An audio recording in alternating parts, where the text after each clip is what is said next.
correct ni mistakes because oye boni no wonyi ntumu a wontimi correct wo ho for hi Ghana Sem TVGH. Make sure like, comment, subscribe, turn on notifications so that anytime videos of this nature are uploaded, you'll be notified. For Papa, your friend Daasebre, or your Juma or win to me, or Sunday and or program by a friend no stand out.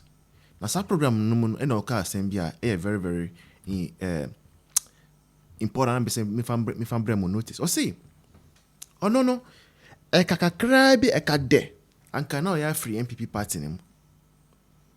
Eka kit anka free NPP party name. Adentia. O see e brother ye wa ban mu no. Ni ba enya school.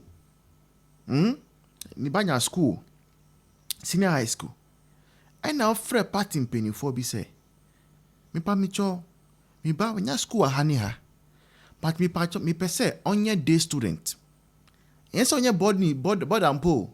Person me ban on day student keke. Or see, wa frere now be amfino. I say, hey, party ayo ina ya brown. Ayo winning election. Me see, yes me bisa mu school. Say obi ebe boa me keke. Na me ba school open for senior high school no. Onya no. Unye bi. And what is the essence of supporting a party? Utimi boa party na party no ba bema na say udi unka ho bisa. Enye so unko pe juma, unko bisa juma. Unko bisa ska. But bibi wo wanya bi wo a say national service posting say party ni pair. Enya dey say obreu. Health insurance say party ni pair. Enya dey say obreu. Teachers posting ya dey say party ni breu. Party anya mani nyina no. Na ebra na NPP na ya wo power no.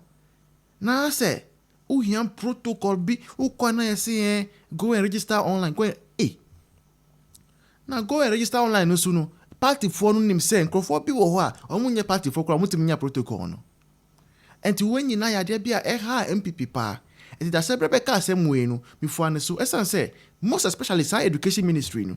Enti necessary kwesi kwatene ni boss aye Dr. Dutum ya mo be yet say omu de education ministry on de omunya bibia correct enti obi be ka say ye pa cho na say omu fan ye boni nche ya da bi mistake a ena man ko bebre ye omu ya estan say sa education ministry ka hu pa na NPP re 2024 ebushanfo yen ko share nsema Daasebre to joa program na so.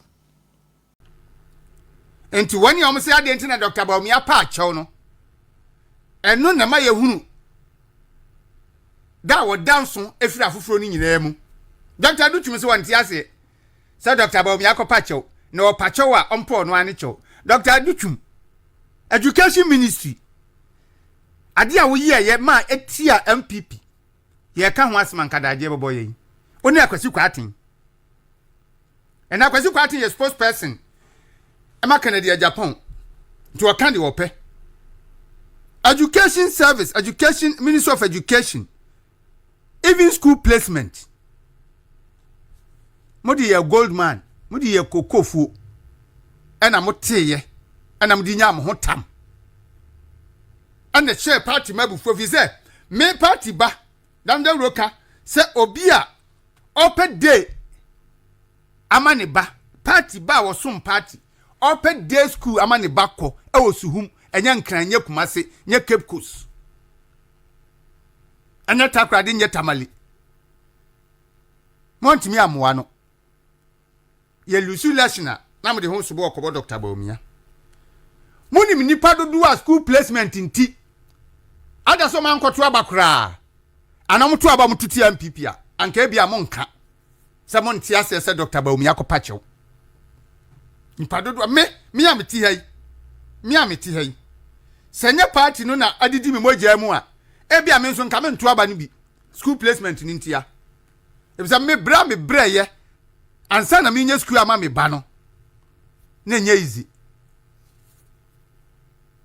you see enti yasramo se wosi onyon fum so ntum na obi si obagine dia tum a komanu tum na Ghana fo no a yedi kan NPP fo na delegation mekwa akoto aba no ehunu nipa num no de ahombrase honhum wonu mu de wagye ne mfum so otumu na wotua na mo se obasesa afri ne mfum so a waye ho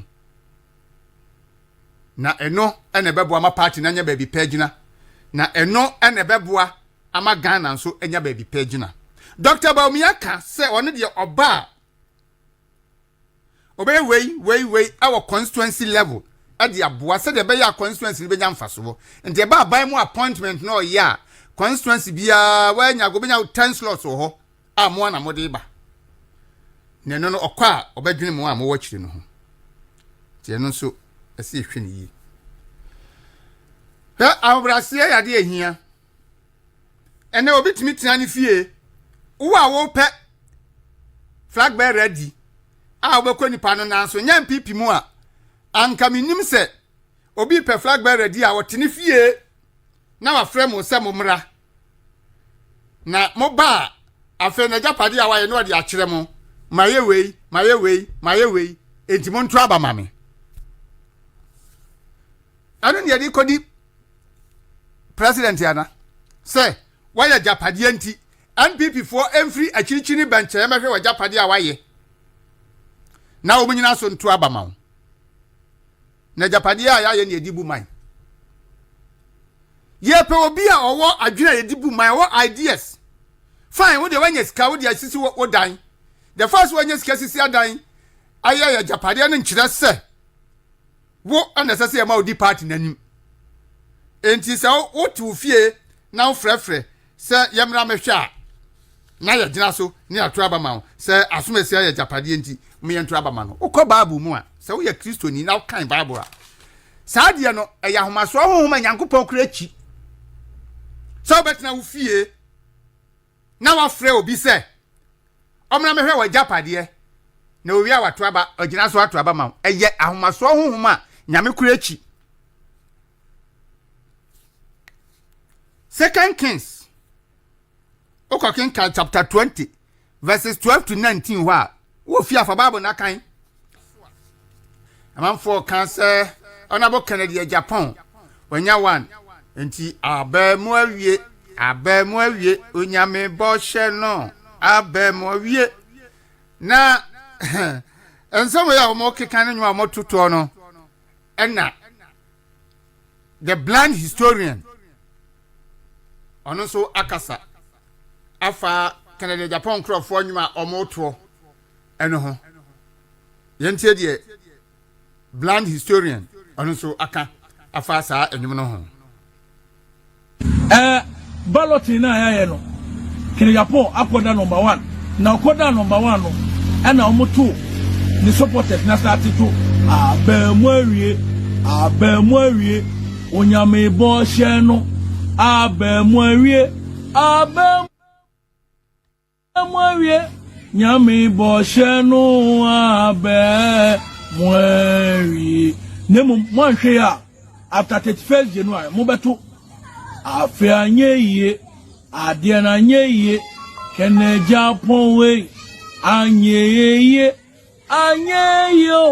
ade na anyeye kene Japan we anyeye number 1 enye winning number 1 enye winning number even your classroom cry omo no omo di register omo di number 1 no omo cry na exam say omo tidy last enti na bible no say the first shall be last and the last shall be first enti mo emo say number 1 a winning number 1 is not a winning number party bia obia be call election na obelusu a otaida number 1 obia be call election no belusu a number 1 enye winning number 1 a winning election Ghana 2 2012 with President Mahama that time no tia konya so dada ena nana do ko ne second term no na wo pa ade bi wo pe ade na fe na wo pe o na wonya koda number 1 a mu se walusu awie number 1 enye winning number balloting na ya no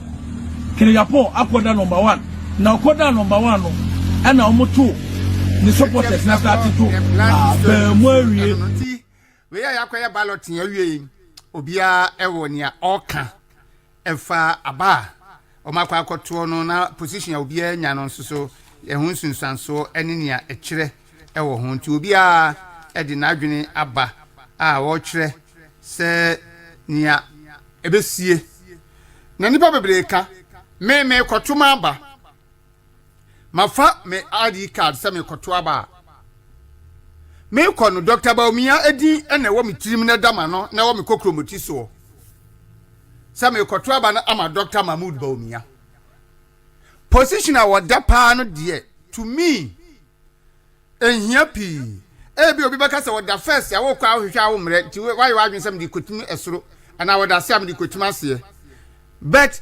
2024 election aye koye no ama ye hunu se nipa no beto aba na mawa emfa ho ne ba bia woda oba hwehwe wo se wonimi se woda number 2 number 3 number 4 number 5 number 6 number 7 to ofiri ni fie ba no waboni timupo se Dr. Mahmoud ada number 3 enti dia bi kwa se me kwa me kai firi soro 1 2 3 pan 1 2 3 pan 1 2 3 pan na me de atim so ti de onim no enti obi ka se obi na da first enti eno no be wini obi na da last enti ono na be wini ene ne ka ka ho no a eno de me hu se bia anya de a enemre eya adwuma ewo abatu no mu anya adwuma ewo abatu no mu na enkom hye ekoso asofo bi ahihye nkom matese osofo bi se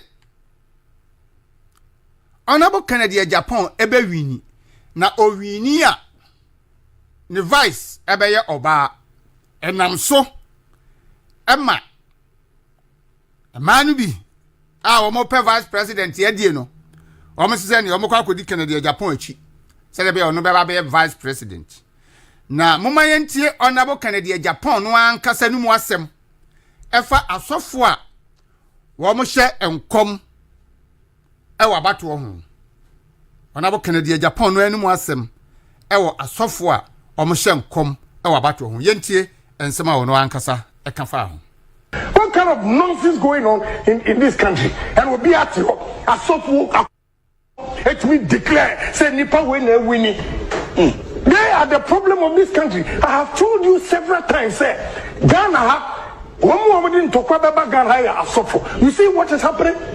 What kind of nonsense going on in this country? And we'll be at you asofo akoshifuo let me declare say nipa we na wini. They are the problem of this country. I have told you several times say Ghana have one more didn't talk. Christian, President Mahama is not leading. We are tired of this mediocre mentality, this Atasa leadership. We are tired, President Mahama and his Atasa government. We are tired of this Atasa government. Agronkwa. Nebia, President Mahama, do nice or cracky jokes. No cry na name no. You will feel it to say they will feel it. Now you have cracky jokes. No so na I don't get it. But to say youth, any catch them say youth. Mr. Moa, SSA for the sake of Ghana. Yemre together and NTS say we have to make a decision to rescue Ghana. Say yeah ama together and rescue Ghana. Hey, mama me enka se mi chemo.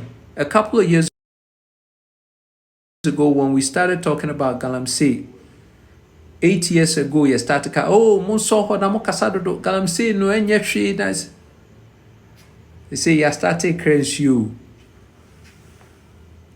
water bed first level totally contaminated, water bed second level totally contaminated. They say we be two borehole as I said we call third level I say we too deep now call third level. First level, second level. And you be anyhow. Now we need to say gravity. In you go first, ebe simple osmosis, ebe call to second level at some point. In you go second level, at some point, ebe simple percolating into third layer. because insuring na bed after bed after bed, but interconnected. So they say you two from third, clean water is called third level. It comes with cost, it comes with risk, it comes with pneumonia identity. The bedu baby na third level so you're contaminated there, who caused some? Not just say you na condemn. Say levels are heavy metals, na arsenic, nomine mercury, nom edruno. Ewu aji babia. Nkuntumri, mankeni, banche. Inti so now listen to this. Abrofone ba ye na wo mu be CD ye plants no. Ebedu baby. Ye nuani na be contaminated that one be kasa any say baby adu die say mo beto seed ni free ho. And then they're going to enslave us again because ye need enuani bia enye contaminated with arsenic, ne heavy metals, ne mercury, no man. So, and they will give them control again of eduani as say kwaya. Just because we were so greedy, we did not think. Yeah, the gold border, but yentu, near pumping in artificially into forex, just to give us value. When we could have just gone to agriculture and grown the produce and export and gotten foreign exchange reserves, no, that's not what we're doing. Why are we not doing that? Because gold money is sweet, it's easy and it's sweet. Hey, Ghana. This is what we want to be remembered for. Youth, you have the control.